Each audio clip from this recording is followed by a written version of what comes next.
Aqui é Vanessa Brasil falando e hoje eu quero refletir com você uma pergunta que chegou a mim.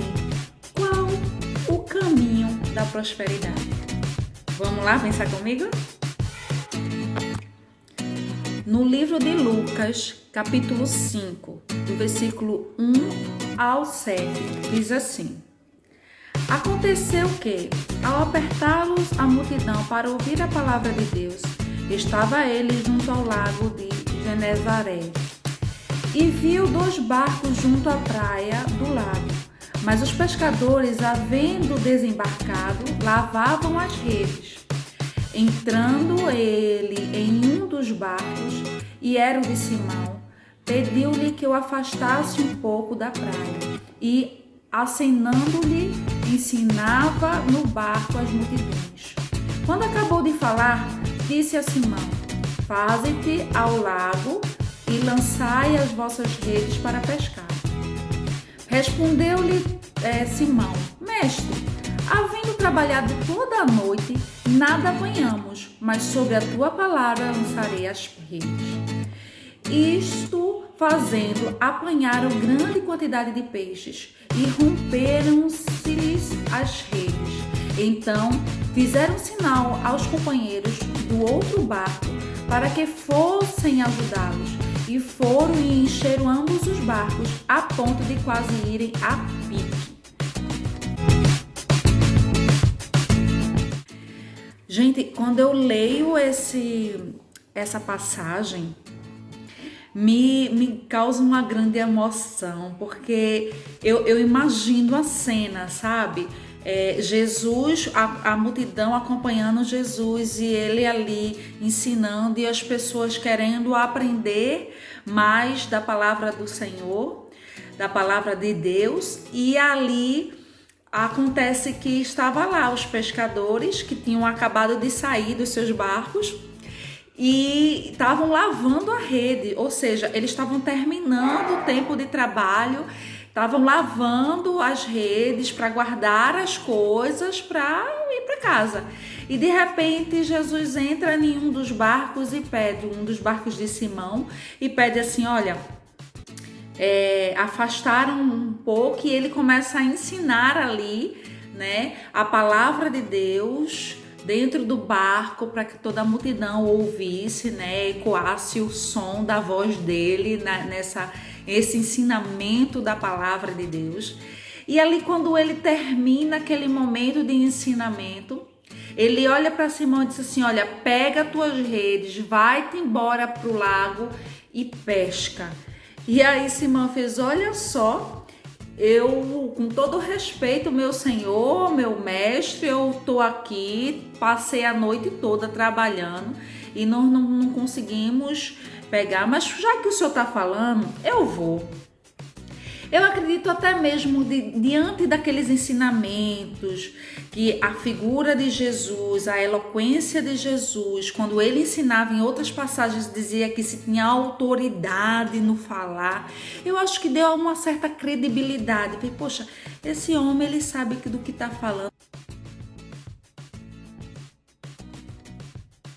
A eloquência de Jesus naquele momento, e ocorreu um grande peso, né, na decisão de Simão dizer assim: não, pera, eu vou dar ouvidos ao que ele está falando, porque ele não me parece ser um homem qualquer. Então ele diz assim: ok, mestre, já que o senhor está falando, eu vou fazer o que o senhor está falando. E quando ele faz, algo maravilhoso acontece. Os peixes aparecem. Eram tantos que até as redes pareciam que estavam sendo rasgadas pelo peso. E era tão tremendo aquilo que ele precisou de ajuda do outro barco. E era tanto dos peixes que eles encheram os braços que quase que os barcos não aguentavam e afundavam diante de tanto peso de peixes. Gente, isso é tão maravilhoso, porque assim, se a gente parar para pensar em pescadores experientes que estão ali, né, fazendo a sua profissão, que são coisas que eles fazem no cotidiano mesmo e sabem do que estão fazendo. e amanhece todos os dias para trabalhar, querendo encontrar o peixe, né, a matéria-prima de seu trabalho, para que ele possa vender, para que ele possa ter recurso, para alimentar sua família, para ter uma vida tranquila, uma vida próspera, né? Nesse sentido, uma vida que lhe dê uma certa tranquilidade, conforto e tudo mais. E de repente passa-se a noite toda e não consegue alcançar aquilo que se fez daquela expectativa. E eles tinham usado toda a sua experiência. E aí, de repente, chega um desconhecido, que me parece ser uma pessoa que tem algo especial nela que ainda não sei dizer, vamos dizer assim, e me diz que é para eu voltar e jogar redes de novo, como assim? E aí, eu pensando assim, como o Pedro estava se questionando, eu falei, tá bom, vou, eu não tenho nada a perder mesmo. E ali acontece uma grande maravilha, uma grande conquista. Eu quero que a gente possa pensar no nosso lado profissional, no nosso lado emocional, aquilo que a gente está querendo conquistar e aquilo que é preciso para a gente se sentir próspero nessa vida. Eu não estou falando aqui de simplesmente dinheiro, não. Porque prosperidade é muito mais do que riqueza, do que coisas materiais. Prosperidade é aquilo que a gente tem que faz com que nós venhamos a ter uma qualidade de vida. A gente ter amor, a gente ter afeto, a gente ter um lugar para morar legal, a gente ter amigos e dinheiro também para suprir as necessidades básicas como comida, como vestimentas, entre outras coisas. Imagine que você agora precisa traçar uma meta, vamos tirar aqui a ideia da meta profissional, e você tem uma meta a ser cumprida para que você seja considerado bem-sucedido naquilo que faz, para ter uma tranquilidade de vida, uma qualidade de vida, que aí é a prosperidade que a gente está falando aqui. E de repente você faz tudo o que é preciso e parece que a coisa não sai, parece que está faltando alguma coisa, está faltando alguma informação. Eu quero dizer que a experiência, ela é válida, ela é precisa. O estudo, ele é válido, ela é preciso. As estratégias é válido e preciso.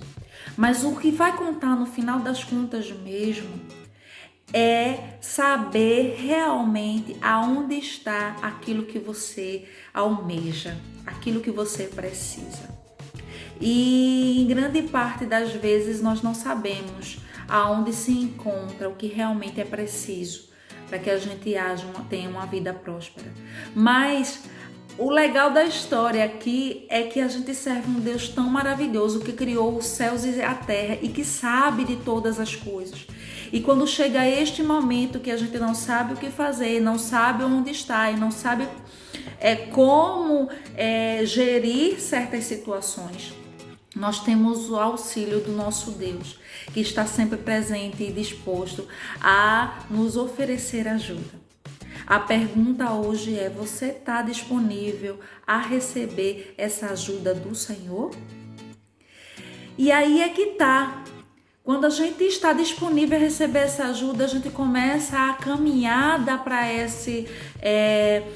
como é que se diz? É para ser próspero, né? A gente começa a entender essa caminhada de ser próspero. Ser próspero é caminhar com Jesus. Ser próspero é ouvir o Mestre e obedecer. Como Simão fez, ele ouviu Jesus e obedeceu. Você está disposto a ouvir Jesus, mesmo que aquela voz que lhe fala para fazer alguma coisa não tenha sentido naquele momento? Você está disposto, mesmo assim, não achando que tenha sentido, está disposto a obedecer? Essa é uma característica de quem anda no caminho da prosperidade: obediência. E aí? Pensa sobre isso. O quanto você está sendo obediente na tua caminhada, na tua jornada, para que você venha se considerar próspero. O quanto você tem ouvido a voz de Deus na sua vida? O quanto você tem buscado Deus na sua vida? Isso aí vai fazer toda a diferença para que você venha a realmente caminhar nesse caminho de prosperidade. Que Deus abençoe você e até a próxima.